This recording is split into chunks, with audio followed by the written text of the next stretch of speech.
I don't know about you, but I'm definitely alive. I'm alive and kicking. I pinched myself this morning, confirmed it. We're good. I got my 5G shot today. I'm actually more in tune with Microsoft now. Like your 5G shot.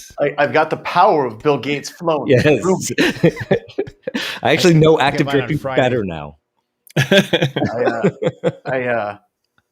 Yeah, and what's weird is I now hear like old school TV signals at 5 gigahertz in my head. That is that's cool. Yeah. Do you do high definition TV as well, or no? No, high definition is a completely different frequency. Remember, 5G is old school television. So, like, if I wince, I can hear cheers. Storm. So it's perfect. So you hear The Price is Right like constantly, just going on a loop. So. And it's only the part where he says, "Get your pets spayed and neutered." Yeah, that's only the part. Welcome to hell. Part. By the way, great shirt choice today, Ryan. I see. Yeah. Fantastic. Way to show that corporate spirit. Yeah. Ralph is the one who's out of character today. I know. Right? Yeah. I'm actually wearing a polo, which is totally not me normally. So I used to wear a polo every day. So now, like, when I put one on, I'm like, I'm dressing up today. Look at this, honey. It's a collar. It's a collar. You seen one of these? Business on top, party in the bottom. No, I'm wearing pants. Rob, I love your chair, by the way. Like, how old is that thing? Oh, man. He's went through a lot. It's since I was still in the Marine Corps. Oh my God. Like, that's a testament to your camera, by the way, that we can see. It is, yeah. It's getting up there. Like it will not stay up. So you know how you can lift chairs up and down, like so you're doing this all day. If I do this, it will slowly go like that. Do you have any posture issues, like back issues, or not? Like, or no, just good enough? No issues. I have horrible posture. I'm slouching all the time, and I never sit. I stand all the time. So. Yeah. I've been asking my wife pretty please for a new chair for years now, and I think I'm wearing her down eventually. Like, we'll get there. Maybe four or five more years. I'll get a new chair. I just started a big old chat on Teams about chairs today. Yeah. Shopping too. Oh yeah, I did that right before the pandemic. Horrible idea, dude. Like, when I ordered the chair, they're like, maybe next year. I don't know, whenever we get to chairs, I mean, we're sold out pretty much. Yeah, there were everything for me now is everything is tax deductible. It's like no fun. It's like getting a new computer is just, I got a little bit excited with the arcade cabinet because that was a tax deduction. And nice. That was fun, but I don't know, the joy out of buying new things like chairs and office equipment. Yeah, that shit's gone. Like there's no. I'm Slurms McKenzie from Futurama whenever it comes to buying technology these days. Yeah, my wife's like, "Does the chair work? Can you sit in it? We don't need a new one. You don't need it. Does your back hurt? It's not important. Can you see a spring? No. Okay, good. Yeah, you got to get the most ergonomic. The chair functions. You keep it. So I gotta start just digging into it with my knife or something and make it non-functional at some point. I'm sure that'll help your marriage. The wife walking in with you cutting a chair up into tons of slicing and dicing. I like Wizpo just said, thanks COVID for getting rid of the dress code. Thank God for that. Not that we ever had a dress code at BHIS. So. I was going to say also the commute, but didn't have that either. I did go out today. That's why I'm wearing a polo. And I noticed traffic has increased. And pants. Pants, yeah. Lots of other things. Yeah. Pretty much all of our neighbors to the business and the neighbors and people that I live next to, they all think I'm a drug dealer because I have nice things and I have lots of land and I don't appear to do anything. He doesn't leave the house very often and he's always on the phone. Yeah. Yeah. I mean, it's either that or they think I'm into like porn or something. I think I have a porn studio or something. I don't know. It's just my neighbors, they pull their kids away from us when we drive by. It's awesome. Good times. All right. Are we ready to start this thing? Let's roll. I got something brand new. This is the first time I'm going to try it here. Let's see what you think of it. God, Ryan sounds phenomenal. Spicy.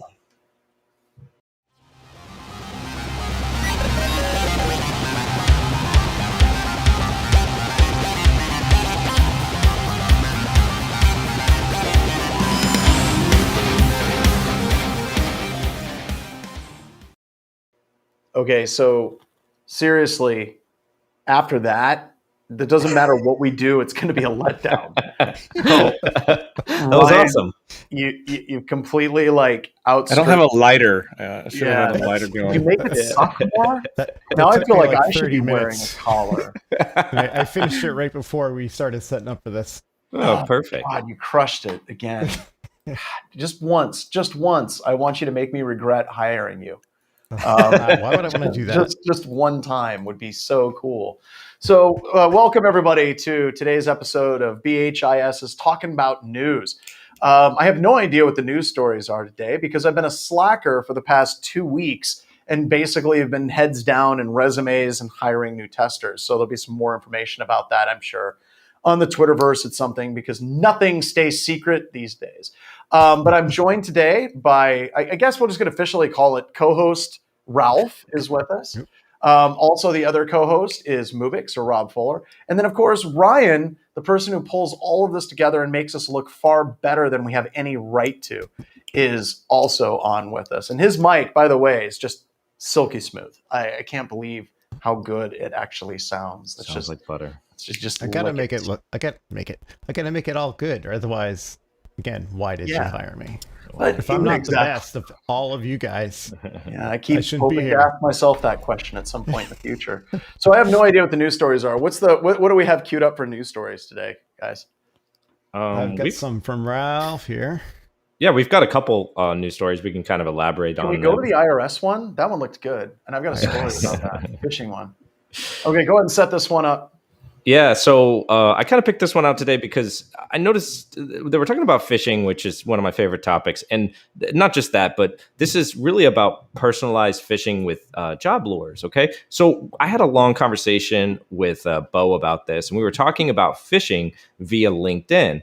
And one of the big conversations that we actually had is whether that's in scope when we're doing a targeted assessment, right? And obviously, malicious actors don't care about that one bit, okay? But that is the new attack path for a lot of malicious threat actors and just overall looking to monetize on some of these social media platforms and anything like that to conduct phishing and go outside of the security controls inside of conventional organizations. And that's really kind of what this article is about. They're just talking about, offering up a fake job offer or some other way to either get them to do something or get them to open a file. And these malicious threat actors actually have like a whole campaign built around this where they have these job offers that have malicious payloads and they take that and then, run with it to gain access to these people's systems.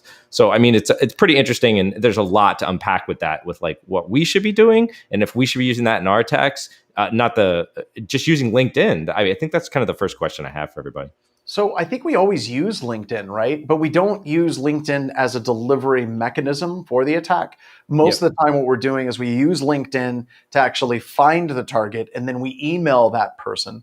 Or the other thing that we do is we scrape LinkedIn to actually find targets to actually spearfish. So as far as actually using LinkedIn as a delivery mechanism, I don't know. It makes me feel a little bit uncomfortable, I suppose, because I feel like we pushed the LinkedIn security team like far enough. Rob, what are your thoughts on this? I have moral concerns about it. Okay. So LinkedIn is essentially my personal / professional account, right? I might, I don't advise it, but for like disclosure reasons, but like, I might have my, work email attached to it so work people can find me on it. I don't do that, and I don't suggest others, but a lot of people do. But that doesn't mean it's a work asset, right? And so pen testing / phishing team, I think is, I would never do that as an attacker who is, paid to attack, just because that's messing with someone's personal stuff. That's just like, phishing to someone's personal email. That's what I account it to, which sucks because it's a great avenue that real attackers are obviously using as phishing opportunities. And it's really hard because it's that gray area that we can't, as, company owners or organizations say, you can't, check LinkedIn at work. Like that ship has sailed, right? So, and it's not a corporate asset. So how do you how as professionals, security professionals and defense team, I'm sporting my blue team shirt today. How do you defend against that? That's my question. And I think that's a great question, because what is the lesson that can be learned? How do you actually improve behaviors? I'm always talking about pen testing is not a technical exercise at its heart. It really isn't. Penetration testing is more a political exercise of actually demonstrating risk through actual attack vectors. And what do you do to a customer? It's like, we were able to spearfish you through LinkedIn. Now what? Like, do we just stop using LinkedIn? I mean, is that an answer that you tell your employees? I don't think that's viable. So in this conversation that we had, we brought up some of these things, and I'll dive into one thing that I kind of thought about, and that is the employee is in scope for the engagement, right? And what I was trying to say in this conversation is that really I think it comes down to intent. So if you get that user, for example, to click a link that would be a company login to their site, and you capture credentials like that, and you use LinkedIn as the delivery message to send that outside of the conventional controls, then I think that's pretty much a fair play. But if you take that same system or take that same LinkedIn account and send them a malicious document, and they open it up on their personal computer, now we've crossed over, right? Like, I'm not testing them. And then the other big thing is that another thing we bring up when we do any kind of social engineering engagement is that user awareness, right? So, was the user, aware of these kind of vulnerabilities, or, this kind of attack, and so on and so forth. Now, I kind of think that's kind of not really hitting the whole picture when you just say, well, if your user was just smarter, everything could be fixed, right? Mm-hmm. And it's not fair, because you don't really have any technical controls to back that up. But all of those things kind of go into it. And then the last thing I want to bring into is smishing as well. So texting, social engineering, phishing, are those in scope because they're using their own personal device? Well, some employees pay for those devices too, or maybe, they pay half their cell phone bill or whatever. So where do we draw the line? I think there's a lot of gray area here too. But I think it's kind of the goal of the rules of engagement and scoping call to try to define those bounds. So I want to give an example outside of LinkedIn on how something similar can go horribly wrong. We were pen testing a company a number of years ago. I remember Derek was on this test. And what happened in this engagement is the company had a web portal. And as an employee, you could log into the web portal, and then you could submit help desk tickets. So we logged in. We actually brute forced credentials, or through password spraying, gained access to the customer portal. And then once we were in the customer portal, we attacked the help desk by sending in a malicious document saying, hey, I'm having trouble opening this document on my computer. Can you please look at it and see if it opens up on your computer? And then the help desk opened that document. And then we ended up spawning a shell back. Unfortunately, it wasn't at the customer's location. What the customer didn't tell us is that they were using a third-party vendor for their help desk support. So we actually ended up taking over this entire help desk organization instead of the target. And and granted, we had to talk to the customer, and the customer's like, oh God, we should have told you that. Oh yeah. But it was all the customer's domain. It was the customer's website. It was all built into this customer portal for self-support for employees. But that kind of gets into that unintended consequence, right? And whenever you're going and you're spearfishing, there's this reasonable assumption that you're going to land on a corporate computer, right? If you're going through LinkedIn, just like Rob said, there's a reasonable assumption that you're going to end up on their home computer or on their phone or on another device. Sure. So that's why these things need to be clearly defined in scope. And to be honest, I would probably take 2 or 3 big steps back from using LinkedIn as a delivery mechanism to actually get someone to open up documents. So, I agree. It's something the attackers are definitely going to go after, no question. But once again, there's legal boundaries. And the handful of times that we've gained access to a personal computer at BHIS over the past 13 years, those are uncomfortable conversations with people, especially when they start asking, like, what did you get access to on my computer? What did you see? And it's like, nothing. Nothing.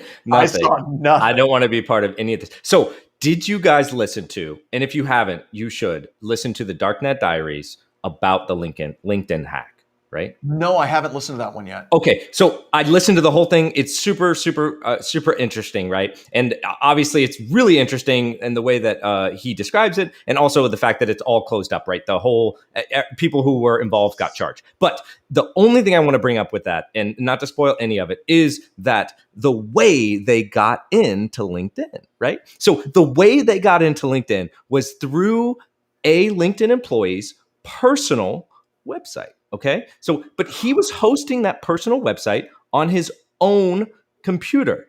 In turn, it was a virtual machine that he had on his system. After they were able to compromise that site, that same machine, right? That same machine that he was hosting was on also on LinkedIn's VPN, which they in turn utilized to gain access to LinkedIn as the administrator, right? And move through there. Wait. Sorry. How on earth do you host a web page? It's a virtual machine. Page in a virtual machine. Yep. While you're on VPN. So that's what do you call it? He wasn't connected. Yeah. He had it. Split tunneling would work fine with that too. Yeah. So, Brandon, why? Rob, I think what your head is exploding on is none of this is a good thing. No, none of this is a good thing. No one's like, this is the proper way to host a website. So like, in addition to hosting a website on a VM on your own laptop too, like, yes. Oh my gosh. Oh my God. GitHub pages, all the things, please. The point I was bringing up. Oh no, yeah. There's so much more of this that goes on, and I absolutely recommend anybody who's interested in just that piece to continue to listen to the whole thing. But the really thing I just wanted to bring up was that attack vector, right? Their own device. And I absolutely agree with you, John, about the scope of an engagement and whether you should be doing that or not. And I don't want to have any part of that. All I am saying though, as defenders, okay, you need to be ready for this, okay? Because even though what he did was retarded and stupid, your threat vector... use that word, but... See, that's what I hate about threat modeling and threat intel. They're like, well, we need to model what an actual threat actor is. And almost none of those threat models are developer doing something stupid. If that's not in your threat model, you need to revisit your threat model. So I would remove the retarded word. I'd remove the stupid word. Probably a good idea. Good idea. I would say that employee doing something insecure, like that would be how I would threat model this. Like, have an employee, it was a technical, and it was like engineer level. That's why he had a lot of access to that. Also was. I'm not defending, or I'm just telling you what his position was in the organization. I like how we pushed Ralph to the point where he thinks he's like, no, I'm not defending this. I'm not. I'm just saying, like just because you might be the principal, code, monkey at a company doesn't mean that you have, a security mindset. Like, how hard it is to find a good pen tester, right? Like someone who has that mindset all the time. So think of why would it be easier to find it in, software developers? True. Right. So all I'm saying is true. Yes, it was not great from a security point of view, but from a practicality sysops point of view, it got the job done. Yeah, it did. And the way they ended up catching him, or in something that actually kind of rolled out later on in the years of our, what we look for in our threat model, is he was connecting to, after he got access, he in turn got the credentials from the system, and he started connecting into LinkedIn's VPN from Russia. That became, something you really should be worried about, right? Yeah. Geo-locking is a big thing. I hope that more companies do that more, and just it's rolling out to more VPNs as a flip-on option these days, which is great, but it's just slow. Like, not very many places are doing it yet. We had an employee, and she still works with us subcontracting, and this is kind of an unintended consequence of like geofencing and IP addresses and things like that. So we actually. I didn't know that we had done this, but it was just an option, and one of our administrators turned it on, and it basically shut down access from Russia, Ukraine, and a whole bunch of former Eastern Bloc countries. And she was Ukrainian, And that did not go well. Like, she'd write something and her family back home would be like, we can't get to this Black Hills Information Security website. I think it's a good idea from a security perspective, but sometimes there's unintended consequences. By the way, I have a story I want to tell. Okay. Ryan, can you scroll up to the top on this one, talking about spearfishing engagements and stuff? And it has the IRS right there. Mm-hmm. So it's funny. I tell a whole bunch of stories about BHIS, and I'm sure that it's just pushing people over the edge to be like, I'm never working with that firm. So we actually did a spearfish, and this gets into some additional kind of moral ambiguity, and we've never done it again. We did one of our spearfishes for one of our customers about, I would say, 9 years ago, where we impersonated the IRS website and hosting forms and then telling people they had to update their W-2. So the spearfish was, we'd shoot in an email to this organization purporting to be from HR and saying, hey, you have to go download a new W-2 from the IRS. By the way, helpful link below for you to go and download said helpful form from the Internal Revenue Service. And then, of course, it had malware in it, right? And this worked like really, really well. However, it worked right up into the point that the IRS actually found our website online. And they were able to trace back who actually bought the website, bought the domain. I ended up getting a phone call while I was teaching a SANS conference in San Diego from the IRS. And it was like they have this internal law enforcement division, and they were not happy. They were talking about charges. You can't impersonate a government website. You can't do this. Why are you hosting malware? And I'm like, I'm going to jail. I'm going to jail, and it's Tim Tomes's fault. Which, by the way, this wasn't the first nor the last time that thought went through my head. I'm joking. Tim's great.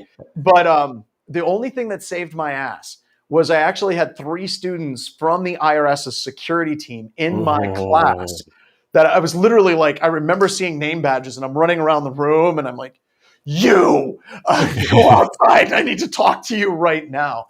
And the whole thing was like, hey, just shut the website down and don't ever do that again. I'm like, absolutely. I'll never do that again. So I got a question. Is that pushing the line? As far as like, I know it pissed off the IRS, right? Bad idea. Never do it. Don't recommend it. But once again, however, was it a really good example? Well. It was a good, I would say anything that deals with anything related to HR is bad morally from my point of view. If you're dealing with pay, leave, benefits, W-9s, W-2s, that's just me. I think that messing with people's like livelihood is out of scope in my point of view. I mean, for the government standpoint, yeah, anything to do with the government, just don't do it, okay? Because they can fine you.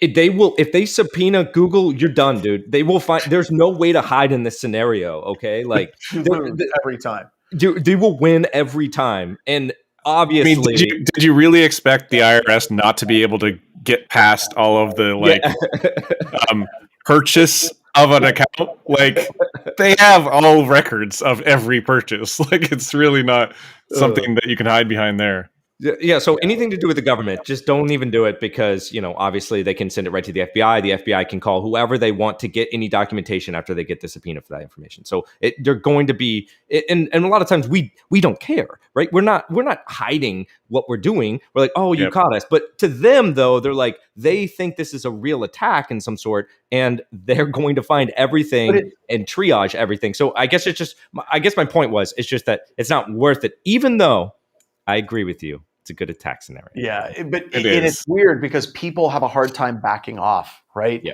So if they're like, this is evil, this is a hacker, we need to take it down. It's like, no, I'm a pen tester.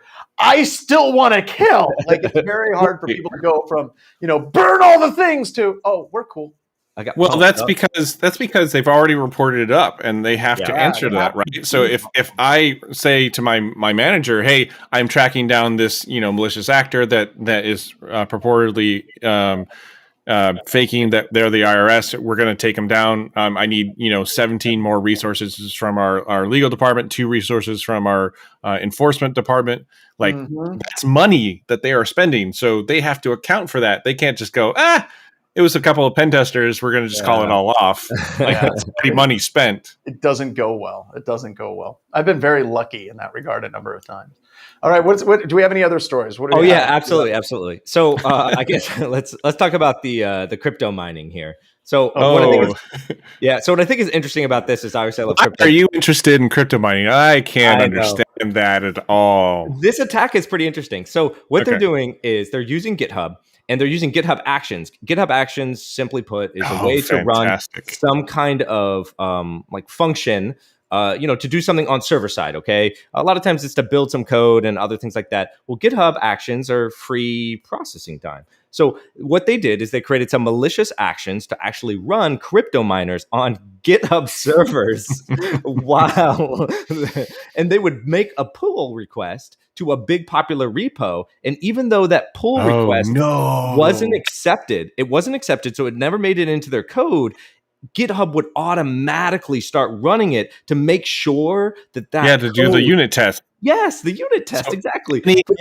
Any freaking GitHub repo that had unit tests, you could, and you knew what it was testing. You could, oh my gosh, this is genius. It's evil, but genius. And so they started crypto mining on GitHub's dollar, right? And, it was all automated. When we have automated repo building and all this other stuff, which I've set up before, it's great. But GitHub kind of got burned on this one. So is this just one of those, is the lesson from this not to run untrusted code? I mean, it seems to me like you have to do unit tests on pull requests. There was actually a great talk. There was a really good talk about exploiting these at DEF CON 2-3 years ago, exploiting all the CI/CD pipelines from GitHub to what is the other one? Not Jerry Jenkins, J something. Travis T. Travis CI, Circle CI. All of those actually had bugs where you could get secrets and stuff and run code, and some which was really fantastic. I definitely suggest going to look at this talk. There was targets where he had in his GitHub repo for this thing where you could put in certain CI configurations, and because it's running in a Docker image inside of corporate networks, sometimes like some people put actions. So GitHub runs their actions in virtualization away from GitHub Prime or Enterprise, right? But some people put their actions even on GitHub when they do Travis CI or Circle CI or other CI pipelines inside their corporate network, right? And so you're running inside their corporate network. And so when you talk about phishing, what would this be called? CI shishing? Shishing? Right? So get them to accept a pull request? Yeah, I mean, you have to accept it. Like they do the tests on pull requests, right? Yeah. So like they have to say, okay, your pull request didn't change enough code to break anything. So we're gonna look at it. So I mean, you can just add a line to like an eval or whatever, or add an extra line to an eval. And if those tests still work, like that code is executing somewhere to do those tests. Yeah, and the reason you can run it on your own infrastructure is to offload that, so like you don't have to pay. Like you're only allowed to run so many actions and so on in GitHub. They kind of limit you. Now that's why these attackers are targeting much larger organizations that would have a lot of resources in GitHub, right? But to your point, Rob, you can run this locally, and I have set up stuff like that. And you have to know that anytime a pull or anytime an automatic build would run just off a pull, whether you accept it or not, that system probably should be in its really as much isolation as possible, right? You mean it shouldn't be AD joined? Question. Well, should it at least have access to the VPN? Because that just seems absolutely. Well, I mean, it makes if you're easier. The website. If you're going to test your web server, it has to be on the VPN. Has to.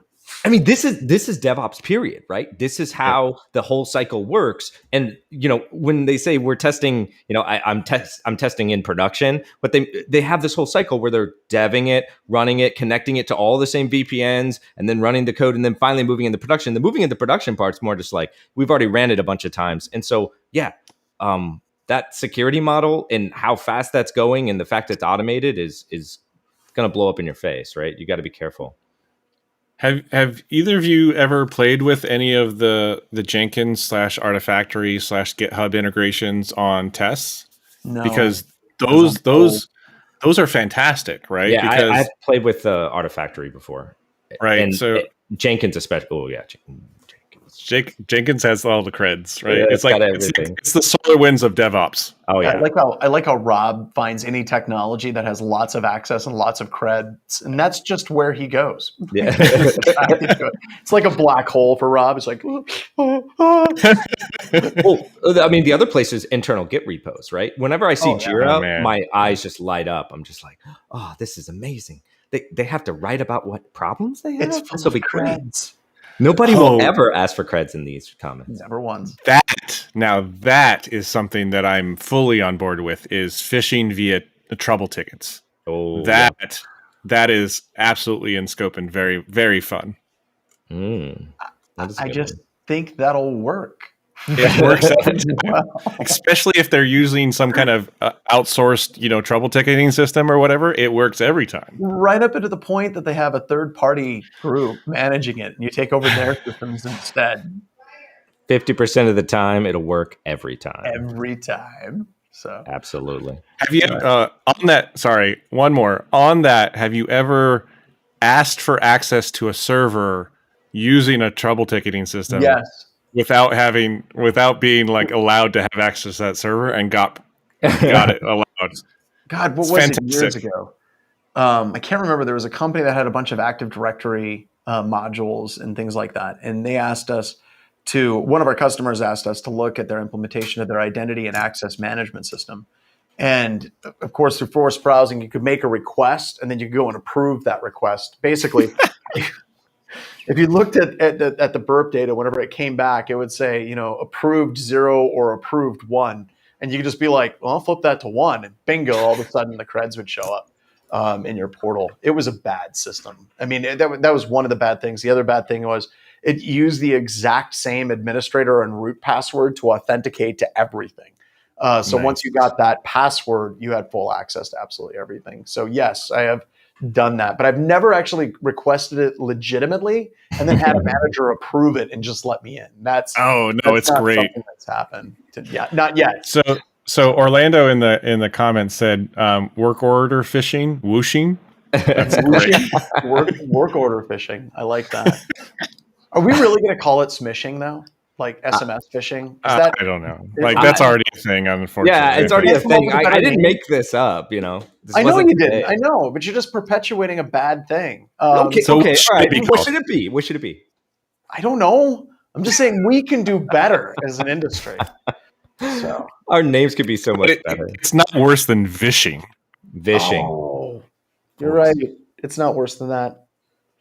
It's true. Pretty bad. What are the other stories we got? Yeah, we got another one too. So what about Pwn to Own? So that's going on this week right now for everybody who doesn't know. And this is the link for that one. Yeah, this is the event where everybody who's already been working on a bunch of exploits gets to show them off. And it's usually for a lot of money. There were a bunch of stuff that's already happened in the first day. I believe there was another Microsoft Exchange full chain authentication bypass and local privilege escalation for Exchange. This is that happened again. And then I like the Teams. I'm sorry, I like the Teams one. That one's more interesting to me. Yes, because it was Windows 10 one. I didn't. I didn't see the Windows 10 one as well. Okay, go ahead and tell us about the Teams one. I want to hear about that one. So from what I read, and I could be wrong, I'm still reading about this, but from the bullet points on this that I read, the Teams one, all you did was build a Teams Teams server or whatever they call it system yourself. So you have your own Teams, you have your own setup, you have your corporate whatever, and then what you do is have a message be sent through your Teams to your own messaging on Teams, but change I forget the name of it. It's an ID or something for each Teams server or setup for each company. You change that ID, and it sends to the other server. A tenant ID? Tenants, thank you. Mm-hmm. So you can send messages to other tenants and have it execute as any user because that tenant doesn't map to the same ID for your user as it does over on the other tenant. So you're basically getting access to and sending as whoever you want in any other tenant you want, as long as you can get the tenant ID. Get ready, everybody. Teams hacking is going to be huge. All right. The more companies decide that you want to use Teams, the more it's going to be the target. And it's going to get tore up, man. Just like Slack did, right? When Slack became super popular, people started pushing all kinds of Slack bugs, right? It's weird though about Slack is Slack was the thing, and you looked at Skype and it was the thing, and then COVID hit. Skype was never the thing. Skype was always kind of crappy. Sorry. Anyway. Yeah, but it really was. I mean, but that's what people did for video conferencing and Zoom. Do you know why? Do you want to know why they did that? I'd love to know, why? Because it was included. It's free. That's why Teams is so big. You don't pay an extra subscription to get Teams. It's just part of the package. So you're saying that being a monopolistic side could be beneficial to your business plan? There is some thought that monopolies help. Yeah. So I do agree. Teams is about to get smoked, but Exchange has been out there for a long time, and it looks like they got another attack on Exchange. But this is kind of once the attack community finds something, whether it's in the Adobe Acrobat or Java or Exchange or any of these different things, it just basically is like a dinner bell for everybody else to kind of swarm onto that technology. And I think that's just what we're going to see, especially with Exchange. Yeah, especially the price. I didn't see it, Pondone. SolarWinds. I bet everyone over at SolarWinds is like, wow. Now wait a minute. I thought if you're a company, if you're part of Pwn to Own, you have to kind of volunteer to be part of Pwn to Own. Right? This is true. But yes, I can't see SolarWinds at their current stage being like, you know what, guys? After what just happened, let's throw all our products out there and let's let it rip. See what happens. No. If I was the CISO over there, I probably would, just because it makes sense. But you can't see C-O's agreeing with you. They're like, this is true. Rob is not a good cultural fit for us. All he wants to do is improve things and ruin our stock. Ruin it. That's it. I wanted to ask you guys about the Windows 10 local privilege escalation vulnerability. If you go back 5-6 years ago, a lot of those local priv-esc vulnerabilities, some of them would go for $70,000 on the open market. This one, they earned $40,000. Is the value of a local privilege escalation vulnerability in Windows going down over time? I mean, I guess, right? I mean, if it was so hard, it would be worth more. I know, for example, and not even to slightly change the subject, but iOS vulnerabilities have actually gone down in price, even though it is difficult to do because more of them started coming out. So, yeah. So do you think it's because more privilege escalation bugs are coming out, or just the overall price of things are going down? Well, no, I think the market. So because a lot of these vulnerabilities, they're getting bought. Okay. Sure. And before they go to Pwn to Own and other stuff like that. And they don't talk about the fact that they bought this certain, vulnerability. But what they do is they change the price they're willing to pay for another one of those, right? When you got 10 of them, I don't need as many more. So I'm going to lower that price down, right? Yeah. When you have 10 of them, you space them out. That way you get more money. That's a wise thing to do. Of course, one of the individuals, the researcher, code execution in Teams, and it looks like he or she or they have already made $200,000. Yeah, that's awesome. The only thing that wasn't hacked, even though it was offered, was automotive. It's a free Tesla if you win. I think it was up to $600,000 to hack the Tesla. Nobody competed this year, it sounds like, though. That's weird. Yeah. I mean, Tesla has been throwing gobs of money at their security team, right? So I'm imagining that they're getting pretty good over there when it comes to the car. I mean, Tesla's been a hacker target at 2 DEF CONs before we went into COVID stuff. I would imagine they're doing okay now. they're getting to a good spot. So, well, I think, but that's a company that has probably demonstrated the risk benefit analysis of having an internal team or hiring people to do that type of testing, right? As soon as one of their cars hits someone, like a pedestrian in the middle of the night who's wearing dark clothing while the driver is texting on their phone, that's like huge news. Their stock gets hit, and they can actually quantify the financial loss for something like that. So I can see them being like, so how much is security going to cost us? $1 billion? Yeah, we'll take that. That sounds like a good deal. I mean, because they know that if somebody can remotely take over Tesla cars and start driving them off the road, that's going to have a huge financial impact to the company. They get that risk. Yep. So they must have a CISO like Rob there. It's like, let's just YOLO, put it out there, everybody. Let's see what happens. Put it out. Yeah. We did have some ransomware articles, but dear God. I was not actually going to bring them up as ransomware. Is there anything new and interesting in them? No, actually, I'm just calling it the ransomware hit list. And these are just the, who's recently gotten ransomware. We don't even have to talk about. Well, let's go through the companies at least. I mean, that's always worth something. So who got hit now? Yeah. So the first one is actually a university, if I'm not mistaken. So MSU was compromised via Missouri, right? Yeah. I thought that was the Monsters University. Excuse me, it's Michigan. It's Michigan State University. Oh, that's MU. Sorry, MU. Thank you. Yeah, and I guess they got ransomware via a Ohio law firm, right? So who you associate with could be how you get ransomware. Can you imagine being the lawyer having to defend yourself against lawyers for? I don't know. We do a lot of work for law firms, and I've got to be honest, I'm real nervous every time we start a test with a law firm. Every single time, like their tolerance for anything is just like zero. It's like, but we took over a whole bunch of users and did this. It's like, wow. I watched the college admissions documentary just recently, and there was some pretty high level, very respectable lawyers who got caught up in that. So. I mean, really? Oh yeah. And it's wild because they have all of the tapes. There's the transcripts, a reenactment of the transcripts. And they're like asking, are you sure? I'm like, you're a lawyer. Do your research. Oh, never mind. It's wild. and then the other one is good old Florida man. Another Florida man. It had to be Florida man. It's a Florida school district. So I actually do kind of feel bad for them. And they got caught up in an attack where they actually couldn't afford to pay the $40 million they wanted.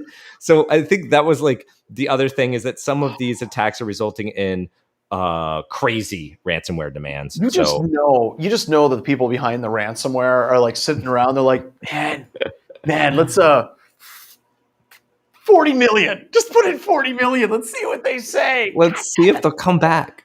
And it probably, and it probably works a bunch of time. I mean, we keep on saying crime doesn't pay, kids, unless you're into ransomware, because apparently that pays really well. So, oh my God. Yeah. So those are the two that I had that recently got ransomware, but we don't have to go into what to do or why you should do ransomware. We're just going to close out two things. The cybersecurity obituaries. That's what yes, that's what I wanted to do. Just the cybersecurity obituaries. These are the people hit with ransomware this week. Go ahead, Rob. Yeah, I just wanted to ask two things. What are currently the top 2-3 protections against ransomware?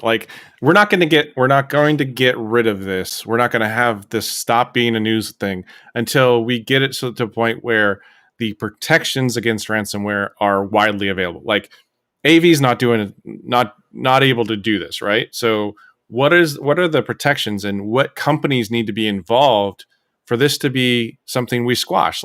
What is the vaccine to ransomware? Immutable backups.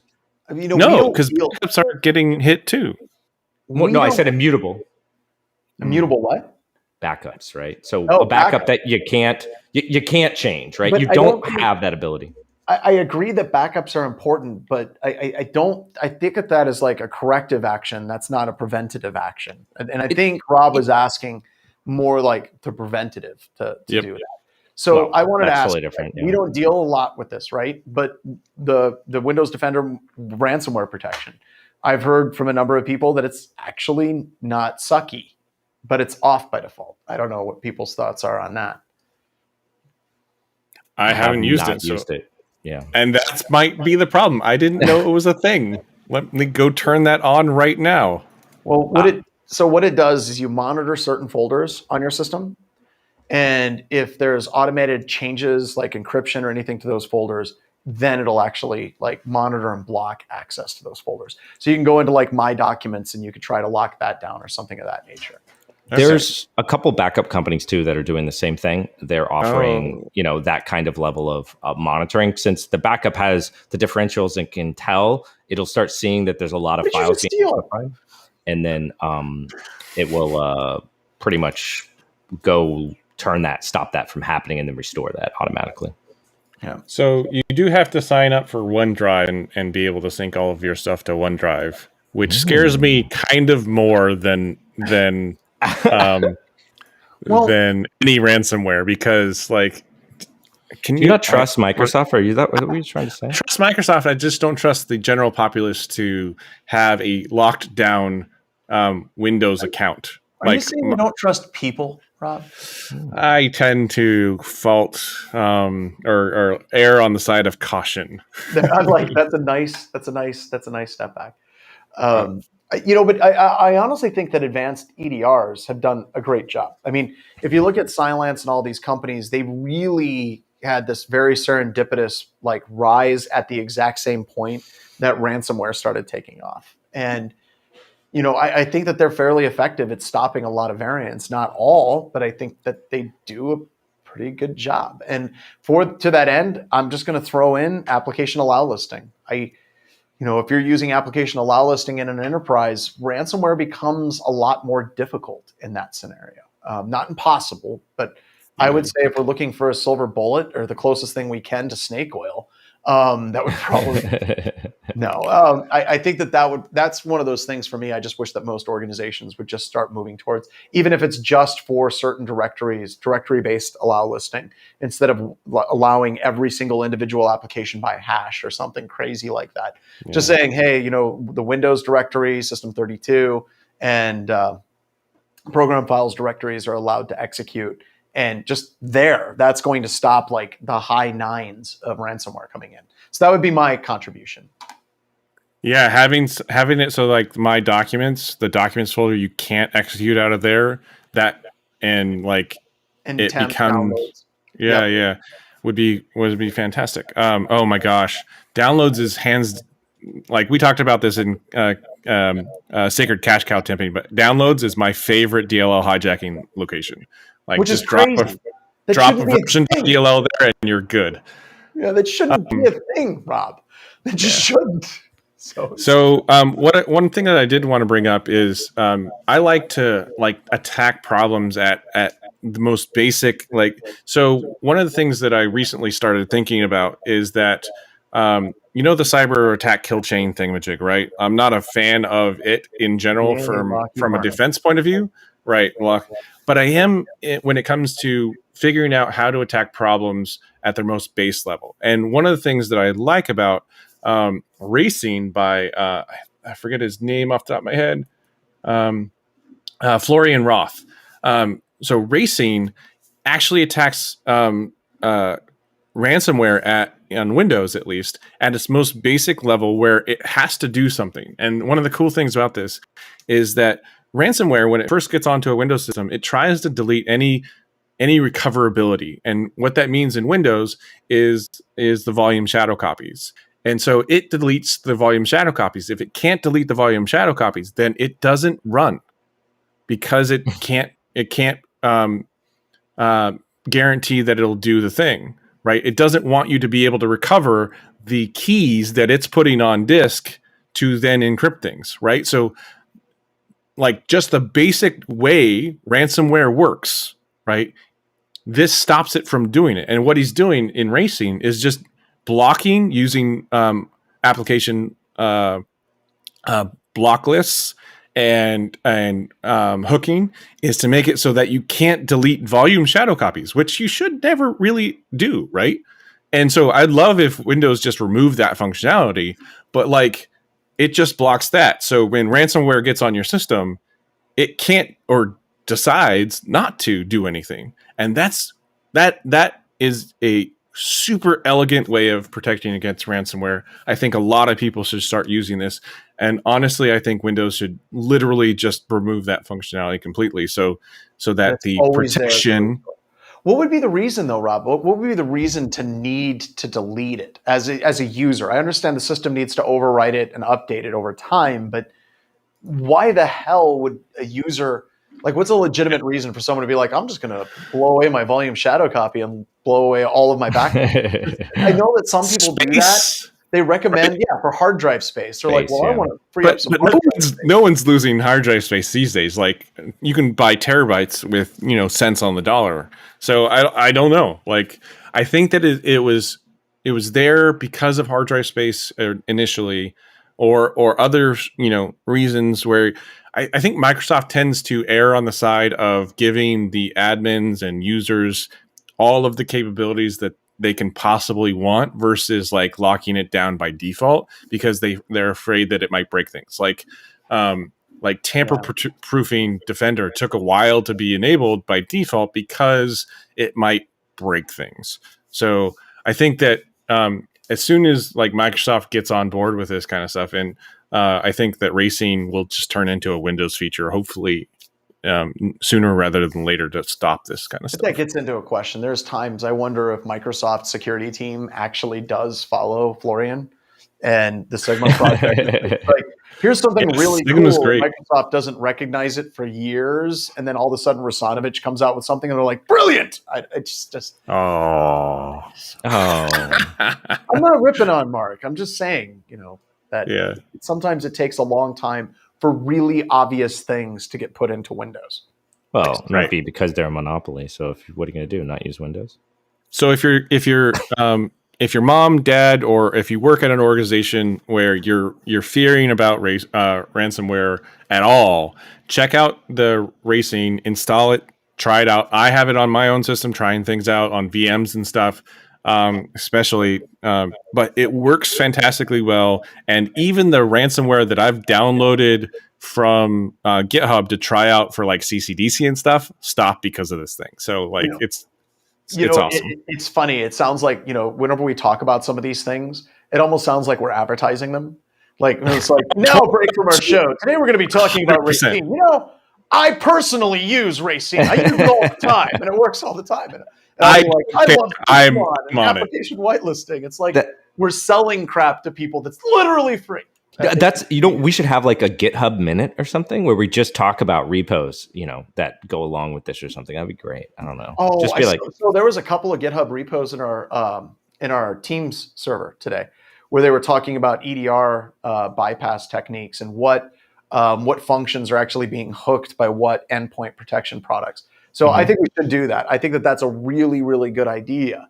And when our zine comes out at the front of our new magazine that's coming out, by the way, the 56% of you that are 56 of you, 56% that are paying attention, we're actually going to be releasing a zine with like a comic in it and stories.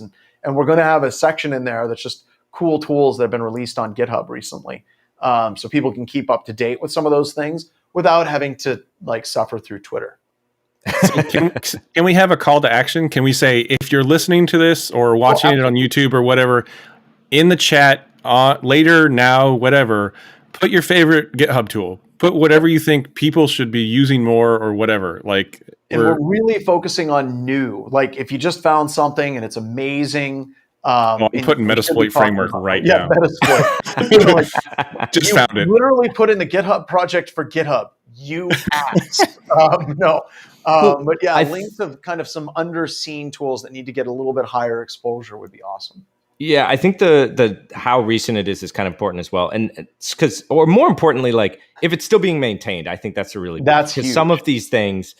Somebody wrote a tool, they shared it with the masses, it was great, and then, they just moved on with life, and that's fine. That's just kind of how it works, right? Yeah. But, that it might not work anymore. It might not be, and somebody else may have actually came out or revamped it and brought it back into kind of, this year because, it's free. So nobody's obligated to keep updating it. So D for Jesse just shared this really cool tool from Ralphite, Build a Fish framework. I don't know if you've seen that one.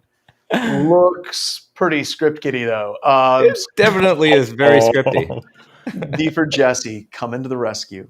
There it is. So just opened it up. Nice. I will say that just going back to some of the comments that we've gotten, I do understand that hard drive prices are a first world, like the space is a first world problem. So I get that. Yeah, that is true.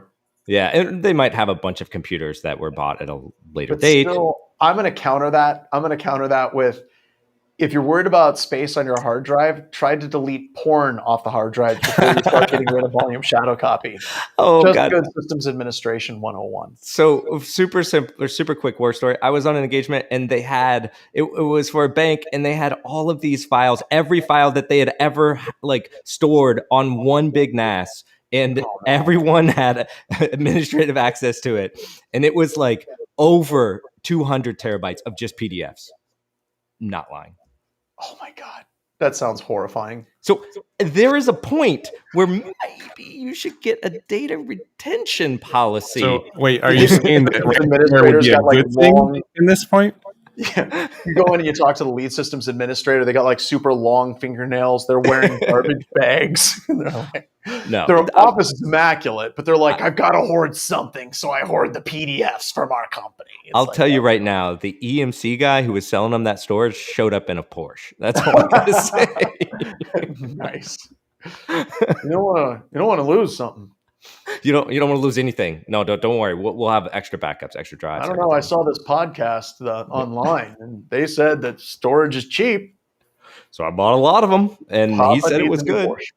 Yeah. Well, actually, that's what they paid. It's Porsche prices for what they got. If your bit-based deduplication take 2 terabytes down to 100 megs, you are storing the wrong stuff. So I got these books. The M is for malware from Curtis. I got the series. And they're absolutely amazing. He needs to have one, like how compression works for children. So. Oh, I got to get that for my kid. Read it to him at night. He's got M is for malware, B is for blue team, and R is for red team. Oh, that's fantastic. It's MBR, so I think master boot record. I'm not sure. So, is there a coloring section for you in there or what? Well, actually, there's going to be a coloring section in our zine. Believe it or not, there's going to be a coloring section where you recreate a QR code that takes you to a URL that takes you to an escape room, and then you win prizes. Oh, that actually sounds really fun. Yeah, because clearly I have my vaccine there. Huh? What's that? Do I get my vaccine there? Is that how I get my vaccine? Because it's still not in Gen Pop, so I'm waiting for that. It's like Nightmare on Elm Street. It just reaches out on your screen and jabs you in the arm, and it's like Moderna.